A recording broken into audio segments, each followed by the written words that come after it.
The battlefield burned. Smoke choked the sky.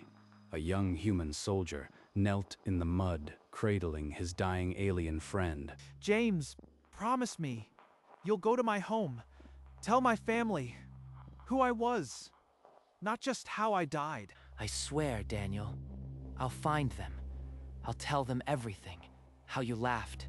How you laughed. How you saved me. They'll know the man you were. Daniel's grip loosened, his amber eyes closed. The promise was all that remained. 40 years later, in a dim apartment on Earth, an old man stared at a faded photograph. 40 years, and I still hear your voice. I am not done yet. He placed the worn photograph in his satchel, next to an old star chart and the last of his savings. For you, Daniel, I promised. He sold what little he had, bought passage on a freighter, and set his course toward a star system the galaxy had forgotten. He was 70.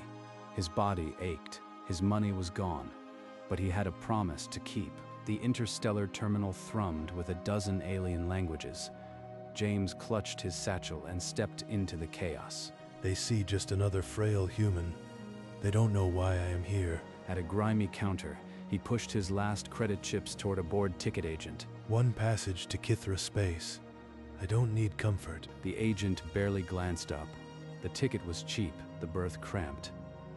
James settled into a seat by a viewport, the stars blurring as the freighter jumped to warp. I still see your face, Daniel.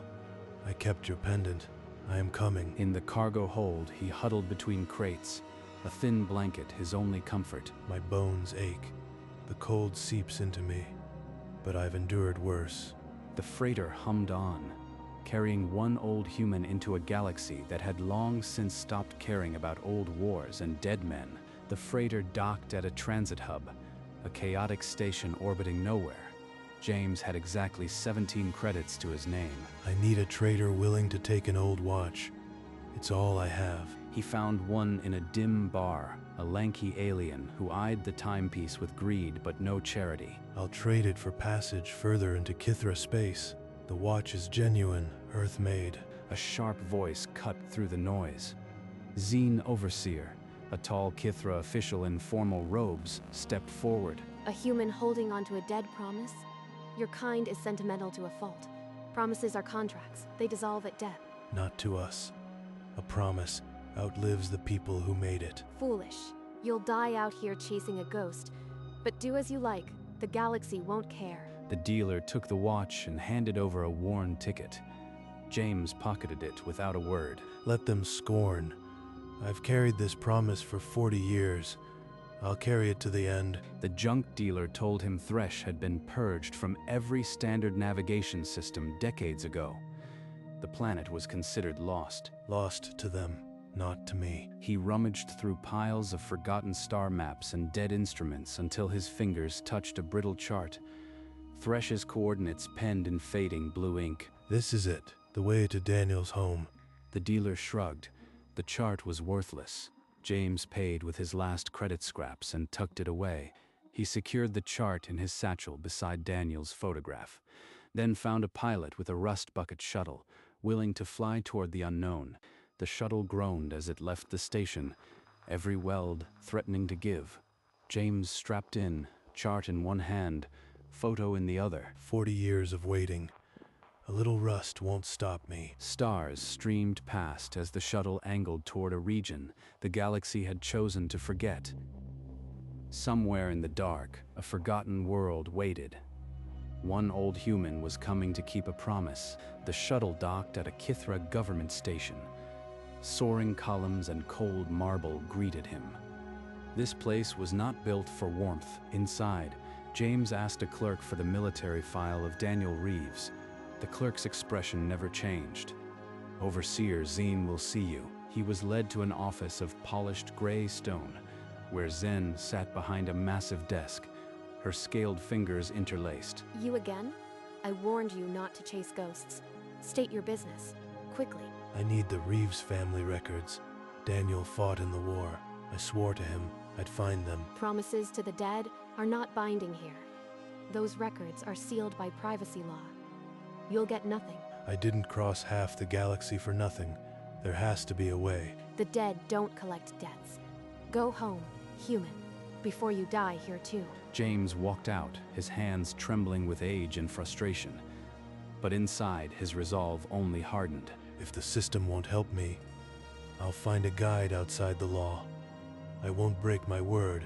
In the shadow market, where off-the-books guides peddled their routes, James found a scarred Kithra man named Krell. You want the Reeves? That name is dust. They vanished after the war. Not to me. Daniel Reeves was my friend. I have his photograph right here. I remember that grin. He was always laughing, even when it was stupid. Take me to his family. I can pay with work. I am a mechanic, old but skilled. My ship's engine has been coughing for a month. Fix it, and I'll get you to Thresh. Deal. But why help a stranger chasing a ghost? I knew the Reeves. Daniel's father once gave my brother a job when no one else would. I owe them. They walked to Krell's ramshackle ship, a vessel held together by hope and grime. James's hands found the tools, and the engine coughed to life. He's not a friend, but he's my road forward. I am closer now than I've been in 40 years. Before you build hope, old man. The Reeves disappeared after the war. No one's seen them in 3 decades. I didn't come this far to stop at rumors. Daniel's family is here. I'll find them. Then I'll drop you at the last known valley. But I won't wait. This is a ghost hunt. The ship descended through cloud banks, revealing a world of tall grass and twin moons. Thresh hung below them, silent and green. The shuttle angled through the atmosphere, heat blooming against the hull, then leveled over endless grassland. This is as far as I go. I've given you rations and a compass. The rest is your folly. Thank you, Krell. You gave me more than a ride. You gave me a direction. The ramp closed. The shuttle lifted off, shrinking until it was a speck against the orange sky. James was alone. 40 years, and now I walk alone. But I am here, Daniel. I am finally here. He tightened his satchel, checked the faded photograph one last time, and started into the tall grass. The promise walked with him. The sun beat down, and the tall grass seemed endless. James's steps grew slower, his breath ragged and shallow. My body is betraying me. I can't. No, I must. His knees buckled. The world tilted sideways, and the grass swallowed him whole.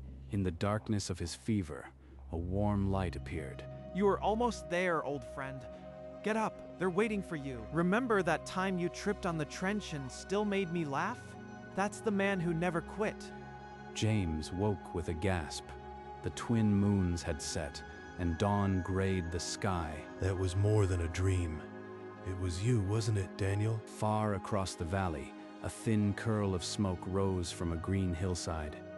A village. He forced himself upright, every joint screaming, and started limping toward that smoke. The promise had never felt closer. He limped to the edge of the village, where stone houses clustered. An old Kithra man stood beside a wall, watching. You are not from here. Strangers are seldom welcome. What do you want? I am looking for the Reeves family. I came a very long way. Reeves. That name is old sorrow here. Why do you speak it? Because I knew Daniel. He was my friend. I promised him I'd come. Daniel died 40 years ago. You expect me to believe a human was his friend? James reached into his coat, his hand trembling, and held out a creased photograph. That's him. That's my son. Where did you get this? The old Kithra's stony composure shattered. He stared at the human as if seeing a ghost. Come inside. You have much to tell us. Oren led him through the door. The house smelled of dried herbs and old wood, lit by a single warm lamp. At the table, 3 females looked up, an elder, a younger, and a small child. Their amber eyes reflected candlelight. The room fell silent. The human's strange face, his worn coat, his skull paint, it all spoke of another world. Who is this? What does he want? I knew Daniel Reeves. I was there when he died. The words hung in the air like smoke. The child, Lyra, buried her face in her mother's sleeve. You are lying. No human cared about our brother. I am not lying. I've carried his photograph for 40 years. He held out the creased photo. The elder female, Elise, took it with trembling hands. This is Daniel. This is my son. You came all this way, crossing stars. For what reason? A promise. Daniel asked me to come, and I swore I would, on his dying breath. A promise to the dead. That is, it is not our way. We light candles for 10 years. Then we release the dead.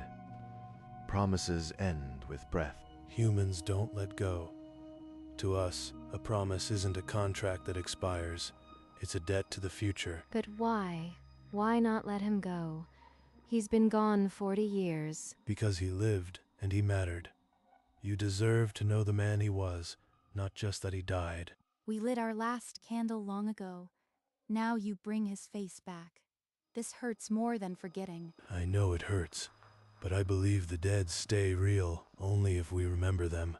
Speak their name. Elise, clutching the photo, wiped her eyes.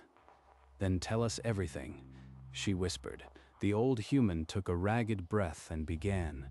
His voice was gravel, but his eyes were clear. I met Daniel in the mud of the 3rd campaign. He laughed when nothing was funny.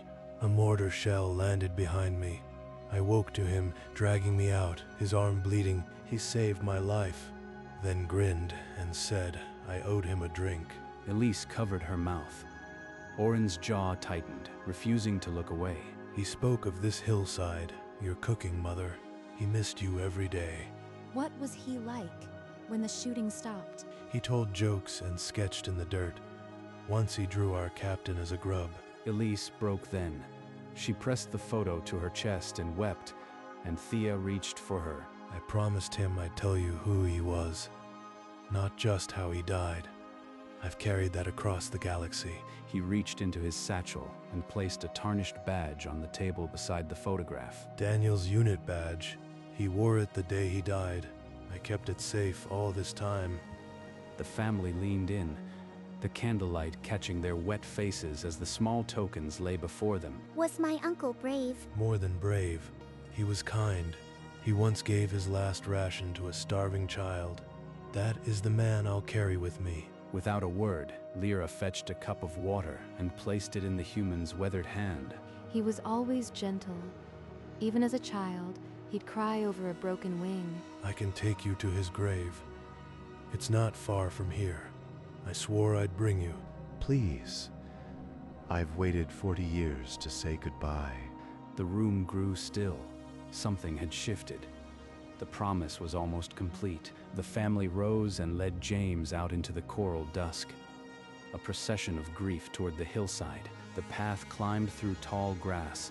James's breath came ragged, but he refused the offered hand. At the top, a simple stone marker, half swallowed by wildflowers, waited beneath the darkening sky. James sank to his knees. The earth was cold, but he barely felt it. Here I am, as I said I would be. 40 years, and I am finally home. Behind him, the family stood like statues, their tears glinting in the last light. I told them, Daniel. I told them who you were. His voice broke, but he kept speaking, as if the dead could still hear. The photograph lay on the stone, Daniel's smile facing the twin moons. The promise was no longer a weight in his chest. It was a bridge, finally, to rest. He died as he lived, grinning, with a bad joke. Promise me, he said, we'll split a drink after. Then his eyes closed. Elise sank to her knees. Oren caught her. Thea hid her face. Only Lyra stared, unblinking. He dragged me from a burning foxhole, shot 3 enemies, and laughed when I cursed him for saving me. His voice cracked. The life seemed to drain from his limbs, and he slumped against the cold stone. Easy, old man. You've kept your word. Let go now. No, I am not done. He gave me his pendant. I still have it. The effort was too much. His head drooped, and the pendant slipped from his fingers, glinting in the moonlight. Thank you. Thank you for bringing our son home. We see him in your story. James's breathing slowed. The promise had been spoken. Now there was only the quiet hillside and the rising moons. The family stood in the darkness, waiting. They would not leave him. Not now. He could no longer hold himself up. He settled against the stone, the photo still pressed to his chest. The stone was cold, but he barely noticed. I am glad I made it. 40 years, and I kept my word. I saw their faces. Elise knelt beside him, taking his hand. It was cold and trembling. We're not leaving you, James. You are family now. James managed a small smile, his skull paint cracked but peaceful. The photo slipped an inch. I can rest now. Daniel is waiting. We won't forget. We'll tell Lyra about the human who kept his word, about the friend who found us. The twin moons climbed higher, washing the hillside in pale light. James's breathing grew fainter, a threadbare whisper. His hand twitched toward the fallen pendant, but he had no strength left. The family held their breath. May your journey be gentle, friend of our son. May the grass hold you softly. The old human's chest rose once more, a faint, shallow breath, and then fell still. He kept it across 40 years and all those stars. Orin closed the human's eyes with a gentle touch. Elise sobbed, the sound swallowed by the wind. Lyra picked a small blue flower and tucked it into James's lap. For my uncle. The orange sky deepened to navy. The twin moons hung low, painting silver edges on the grass. The family stood motionless, silhouettes against the fading light. No one moved to leave. He is with Daniel now. The debt is paid. The promise was kept. The old human had crossed the galaxy to give a dead man back to his family. And then he let go. The hillside held them all under the twin moons, the tall grass whispering with the wind. They lifted the old human from the grass. Orin carried his shoulders, Thea his feet. He weighed almost nothing. This human crossed the galaxy for a promise. He will rest beside my son. Through the night, by the light of a clay lamp, Orin carved a second stone marker. At dawn, the village gathered on the hillside. 2 graves now lay open. Our son was not forgotten. Because of this stranger, we have him again. They lowered James into the earth beside Daniel. The worn photograph was tucked between the 2 stones. He brought my uncle home. Lyra placed a handful of blue flowers on the fresh mound, then stepped back. The wind stirred the grass. James's satchel lay at the foot of the marker, his journey finally complete. The family stood together, silhouetted against the rising sun. 2 graves, 1 promise, and a debt finally paid. The villagers drew closer, their torches spent. Orin stood before the 2 graves, his voice heavy with the weight of what he had witnessed. We release our dead after 10 years. But this human crossed the galaxy for a promise made to a dying friend. In his culture, a promise is not a contract. It is a debt to the future, and keeping it is how the dead stay real. He gave us 40 years of our son, how he laughed, how he saved his friend, how he was kind. He brought Daniel home. Elise wept, but her tears were no longer of loss. A quiet relief washed through her, as if the weight of 40 years had finally lifted. He rests beside my son. He is family. Let this hillside remember what a human can do when he honors his word. A murmur passed through the onlookers, not disagreement, but a slow understanding, like dawn breaking over the hill. The twin moons had set, the sun climbing higher. The 2 graves lay side by side, the faded photograph still tucked between the stones. May we learn to keep our promises as he did. May the dead stay real in our stories. The crowd dispersed. The family remained, silhouettes against the sun. Something had changed on that hillside, a seed planted long ago finally blooming. When the crowd had gone, the family returned to the graves alone. The sun dipped toward the horizon, painting the grass in amber. I kept his badge safe after James gave it to us. Now it belongs here. She pressed the worn badge into the soft earth beside the marker, leaving a small imprint of her palm. And this is for the friend. Lyra tucked another blue flower into James's mound, her small hand lingering on the fresh soil. They are together, as they should have been. The photograph remained tucked between the markers, a faint smile under glass, the only witness needed. The sun sank below the hills, and the sky deepened from orange to navy. The twin moons rose, slow and ancient. The promise no longer belonged to words. It had become earth and stone, root and memory. The family stood in the twilight, no longer grieving, but keeping watch over the two friends who would never be apart again. Seasons turned. The twin moons rose and set 100 times, and the grass grew long, then was cut back by gentle hands. The story of the old human who crossed the galaxy for a promise became a firelight tale, told when the nights grew cold and the stars were bright. Children would climb the hillside to see the two graves, pointing at the worn photograph still tucked between the stones. A child who had heard the story asked Lyra, now older, why did he come so far? Because he promised. That's how humans are. They carry their words across the galaxy. It's a human thing. They never forget. The children would sit in the grass, staring at the markers, trying to imagine such a journey across the stars, and the photograph kept its silent watch, the smile on the young alien face never dimming, the only witness needed. The promise had become part of the land, as permanent as the twin moons themselves, a mark on the world no weather could erase, a debt to the future, paid in full. The twin moons rose as they always had, silvering the tall grass that whispered over the graves. Two stones side by side, one older, one newer, and between them a worn photograph held the sun, a young alien smile, frozen in time, a reminder of a debt so old yet so enduring. A promise is a debt to the future.